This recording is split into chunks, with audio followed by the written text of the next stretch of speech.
श्री शिवाय नमस्तुभ्यम दोस्तों, आप सभी लोग जानते हैं कि 8 अप्रैल 2024 को है सोमवती अमावस्या। अब दोस्तों ये सोमवती अमावस्या कोई साधारण अमावस्या नहीं है। ये अमावस्या वो अमावस्या है जो कि चैत्र महीने में पड़ने वाले चैत्र नवरात्र के पहले जो अमावस्या पड़ती है वो ये सोमवती अमावस्या है। इसीलिए इस सोमवती अमावस्या का बहुत ही बड़ा और विशेष महत्व है और ऐसे मौके बार बार नहीं आते। हर चैत्र नवरात्र के पहले सोमवती अमावस्या नहीं पड़ती, पर इस बार पड़ रही है। इसीलिए आप लोगों के पास एक बहुत बड़ा मौका है जिस मौके का आप लोग फायदा उठा सकते हो और भगवान शिव जी को प्रसन्न कर सकते हो, अपने जीवन से दुख और परेशानियों को दूर कर सकते हो। देखो, अमावस्या का जो दिन होता है ना, वो विशेष रूप से घर की दुख और परेशानियों को दूर करने का होता है। अगर आप लोग चाहो तो भाई ये सोमवती अमावस्या का दिन आप लोगों के लिए बहुत अच्छा साबित हो सकता है, क्योंकि इस दिन अगर आप लोग एक दीपक वाला उपाय कर लेते हो तो आप ये समझना, आपके घर में चाहे धन की समस्या चल रही हो, चाहे घर में प्रेम ना हो, चाहे घर में लड़ाई झगड़ा होता हो, चाहे घर ही से जुड़ी हुई या आपके घर परिवार के सदस्यों से जुड़ी हुई किसी भी प्रकार की दुख और परेशानी चल रही है ना, तो ये वाला जो उपाय है ये आपके घर से सारी दुख और परेशानी को दूर कर देगा और सुख और शांति को आपके घर में लाएगा। अब दोस्तों, इस वाले उपाय को आपको करना कैसे? उपाय बहुत ही आसान है, पर दोस्तों जो व्यक्ति इस उपाय को समझेगा वही इस उपाय को सही से कर पाएगा और उसी व्यक्ति को इस उपाय को करने का फल मिलेगा। ठीक है, तो सबसे पहली चीज दोस्तों, हम समझते हैं कि ये सोमवती अमावस्या के दिन आप लोगों को इसके उपाय के अलावा और क्या क्या करना चाहिए। सबसे पहली चीज दोस्तों, सोमवती अमावस्या कोई छोटा दिन नहीं होता है। सोमवार के दिन पड़ने वाली अमावस्या को हम सोमवती अमावस्या कहते हैं और ये हर महीने नहीं पड़ती है, बहुत ही महीनों बाद एक अमावस्या आती है, वो भी सोमवती अमावस्या। ठीक है, तो इस दिन दान पुण्य करने का विशेष महत्व होता है। इस दिन पीपल की परिक्रमा करने का विशेष महत्व होता है। इस दिन तुलसी माता की परिक्रमा करने का विशेष महत्व होता है। तो ये तो आप अपने हिसाब से पूजन अर्चना में कर सकते हैं, पर जो विशेष उपाय है घर की दुख और समस्या को दूर करने का, वो एक दीपक वाला उपाय है। जो उपाय से को करने से हमारे घर में अगर हमारे ऊपर पितृ दोष भी लगा हुआ है या किसी भी प्रकार का जो ऐसा दोष है जिसकी वजह से आपके घर में दुख और परेशानी आ रही है, वैसे दोस्तों ज़्यादातर जो दुख और परेशानी आती है वो हमारे पितरों की वजह से आती है, क्योंकि हम हमारे पितरों को खुश नहीं रखते हैं और जब हमारे पितर हमसे खुश नहीं रहते हैं, जो पूर्वज हमारे होते हैं वो हमसे खुश नहीं रहते हैं, तो हमारे घर में अपने आप ही जो है दुख और परेशानी आना चालू हो जाती है। तो सोमवती अमावस्या का ही दिन वह होता है जिस दिन आप अपने पितरों को प्रसन्न कर सकते हैं और अपने घर की सारी दुख और परेशानियों को दूर कर सकते हैं। तो आइए दोस्तों, अब हम समझते हैं इस एक दीपक वाले उपाय को आपको कैसे करना है सोमवती अमावस्या के दिन, किस समय करना है और किसको करना है और घर के कितने सदस्यों को करना है। तो सबसे पहली चीज दोस्तों, ये जो एक दीपक वाला उपाय है ये सोमवती अमावस्या के दिन, मतलब कि जी जो इस बार 8 अप्रैल 2024 सोमवार के दिन पड़ रही है ये अमावस्या, तो इस दिन आप लोगों को इस उपाय को किस समय करना है। सबसे पहले समय सुन लो, क्योंकि समय बहुत ही ज्यादा बड़ा और विशेष महत्वपूर्ण है।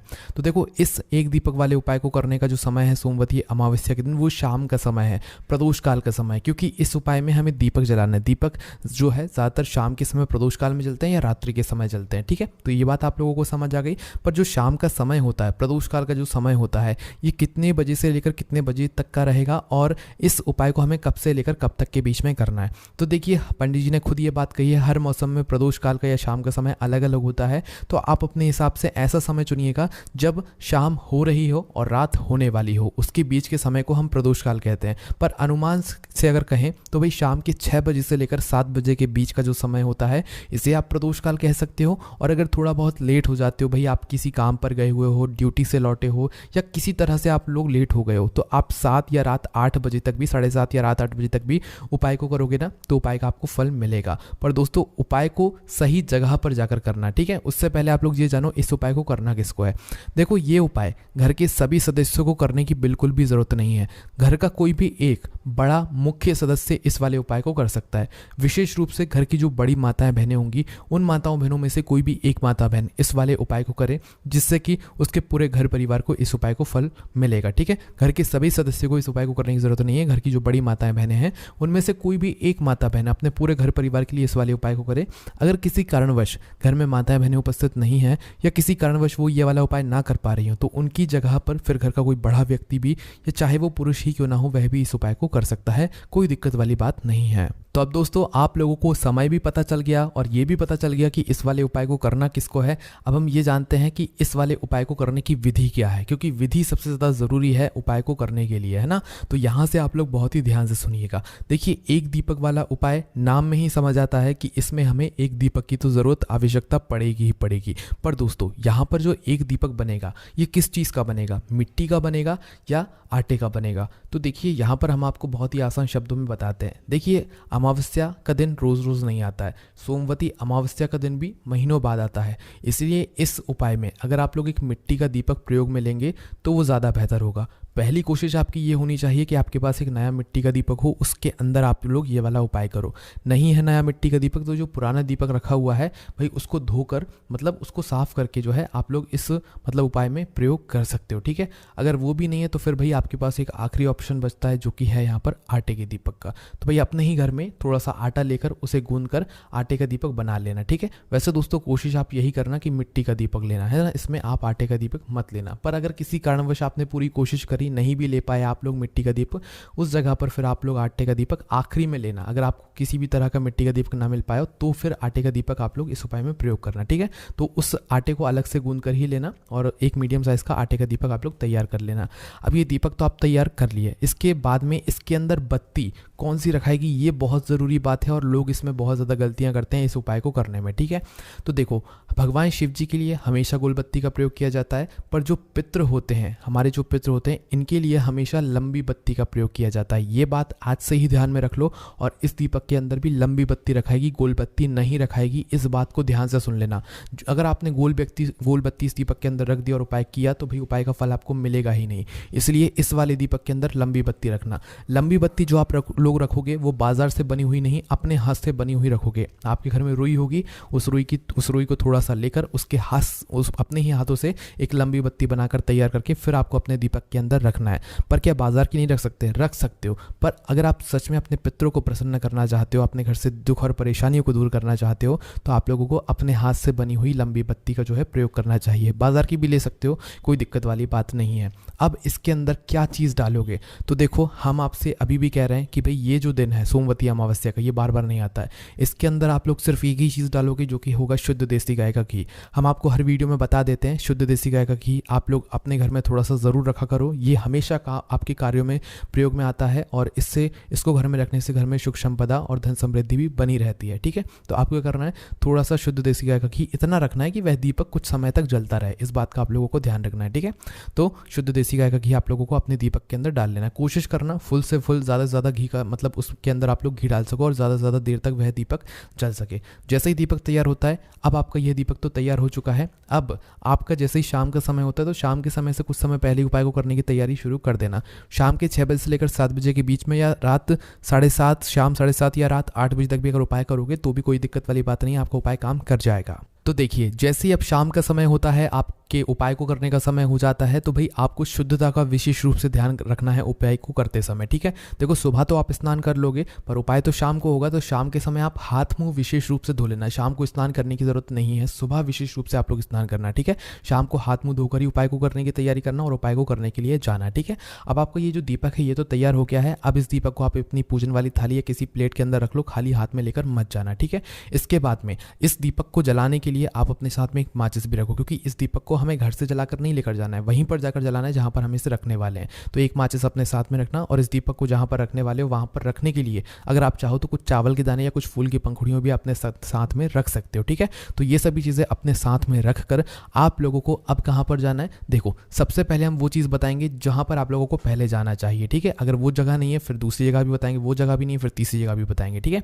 तो सबसे पहली चीज़, अगर आपके घर के पास में कोई भी नदी है, पवित्र नदी है, तो भाई आप लोगों को सबसे पहले वहीं पर पहुंच जाना है, ठीक है। अगर पवित्र नदी है तो पहुंच जाना है, और अगर थोड़ा दूर भी है जा सकते हो आप लोग, तो भाई पवित्र नदी पर ही जाना है। और अगर नदी नहीं है तो भाई आपके घर के पास में कोई भी बावड़ी या कुआं होगा, है ना, तो भाई आप लोग वहां पर भी जा सकते हो। अगर कुआं नहीं भी है तो कोई भी सरोवर या तालाब होगा आपके घर के पास में, तो आप वहां पर भी जा सकते हो। हमने आपको 3 ऑप्शंस दिए हैं, किसी भी एक ऑप्शन पर आप लोगों को चुनना है और किसी भी एक जगह पर जाकर ही ये वाला उपाय करना है, ठीक है। तो आपको क्या करना है कि आपके घर के आसपास में जो भी चीज़ हो, नदी, बावड़ी या तालाब जो भी हो, एक किसी जगह पर आप लोगों को जाना है, विशेष रूप से पवित्र नदी के पास जाना है और वहाँ पर जाकर क्या करना है, बैठना है। बैठने के बाद ध्यान रखना है इस दीपक को हमें जो है जल के अंदर प्रवाहित नहीं करना है। इस दीपक को हमें वहीं पर घाट पर रखना है, चाहे नदी, पवित्र नदी के पास भी गए हुए होंगे तो भाई वहाँ पर भी एक घाट बना हुआ होगा, ठीक है। कुएं पर भी गए होंगे तो वहाँ पर भी एक अच्छी सी जगह होगी। तालाब या सरोवर पर गए होंगे तो भाई वहाँ पर भी एक अच्छी सी जगह बनी हुई होगी जहाँ पर आप इस दीपक को रख सकते हो। तो एक अच्छी सी जगह देखकर या घाट देखकर वहाँ पर बैठ जाना, ठीक है। और बैठने के बाद अपना वह दीपक निकाल लेना। दीपक निकालने के बाद जो है अपनी ही पूजन वाली थाली के अंदर ही पहले इस दीपक को आप लोग जला लेना, ठीक है। दीपक जैसे ही आप लोग जला लेते हो तो दीपक जलाने के बाद आप सबसे पहले आप जहाँ पर भी बैठे हो, पवित्र नदी के पास में या कुएं बावड़ी के पास में या तालाब सरोवर के पास में, आप दक्षिण दिशा देख लेना। दक्षिण दिशा का विशेष रूप से ध्यान रखना क्योंकि इस दीपक को हमें दक्षिण बाती का मुख करके ही रखना है। अपने साथ में मोबाइल लेकर जाना, मोबाइल में चेक करना कि दक्षिण दिशा किस तरफ होती है, या पहले से पता करके जाना, किसी से पूछ लेना कि दक्षिण दिशा किस तरफ होती है। तो उसी दक्षिण दिशा को देखकर आपने जिस तरफ से इस दीपक की बत्ती को जलाया हुआ है, क्योंकि लंबी बत्ती एक तरफ से किसी तरफ से जल रही होगी, तो भाई उस बत्ती का जो मुख है वो आपको दक्षिण दिशा की तरफ करके भगवान शिव जी का नाम लेते हुए और अपने पितरों का नाम का स्मरण करते हुए इस दीपक को आप लोगों को दक्षिण दिशा की बाती का मुख करके रख देना है, ठीक है। अब चाहे आप इस दीपक को पवित्र नदी के घाट पर रख रहे हो, चाहे आप बावड़ी या तालाब के पास में रख रहे हो, सरोवर के पास में रख रहे हो, आपको बाती का मुख दक्षिण दिशा की तरफ करके ही रखना है, अपने पितरों का स्मरण करते हुए, भगवान शिव जी के नाम का स्मरण करते हुए। इस दीपक को रखने के बाद आपको अपने पितरों से और भगवान शिव जी से प्रार्थना करना है कि आपके घर में जितनी भी तरह की दुख और परेशानी आ रही है वो उनसे आपको छुटकारे दिला दें और आपके ऊपर अपना आशीर्वाद सदैव बनाए रखें। ऐसी आपको प्रार्थना भी जरूर कर लेनी है। फिर आपको वहां से उठ जाना है और भगवान से प्रार्थना करके अपने घर पर वापस आ जाना है, ठीक है। बस यहाँ पर ये वाला उपाय पूरा हो जाता है। अगर आपके घर के आसपास ना नदी है, ना बावड़ी है, ना तालाब है, ना कुआं है, ना सरोवर है, ना कुछ भी नहीं है, तो भाई उस जगह पर भी आप लोगों के पास और ऑप्शन है जो कि हम आपको बता रहे हैं। अगर ये सब चीज़ें भी आपके घर के आसपास नहीं, आपने पूरी कोशिश करी, तो फिर उसके बाद में आप लोग इस दीपक को लेकर किसी भी बेलपत्र के पेड़ के नीचे जा सकते हो, या किसी भी पीपल के पेड़ के नीचे जा सकते हो, या किसी भी आंवले के पेड़ के नीचे जा सकते हो, या किसी भी शमी के पेड़ के नीचे जा सकते हो, ठीक है।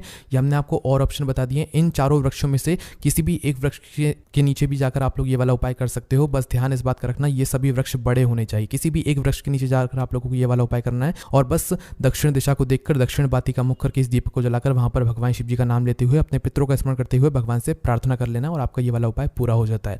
अब दोस्तों, ऐसे माताएं बहनें जो कि भाई अपने घर से बाहर ही नहीं निकल सकती हैं, ना वृक्षों के नीचे जा सकती, ना पवित्र नदी, ना बावड़ी, ना तालाब, कहीं पर भी नहीं जा सकती, तो भाई उनके लिए एक सबसे आसान तरीका है, वो अपने घर ही में जो रसोई घर होता है, रसोई घर में जहाँ पर पीने के पानी वाला स्थान है वहाँ पर आ जाएं और पीने के पानी वाले स्थान के पास में दक्षिण दिशा देख लें। दक्षिण दिशा देखकर उस बाती को जलाकर, मतलब उस दीपक को जलाकर उस अपने रसोई घर में पीने के पानी वाले स्थान के पास में इस दीपक को आप लोग रख दें और भगवान से प्रार्थना करें, अपने पितरों का स्मरण करें।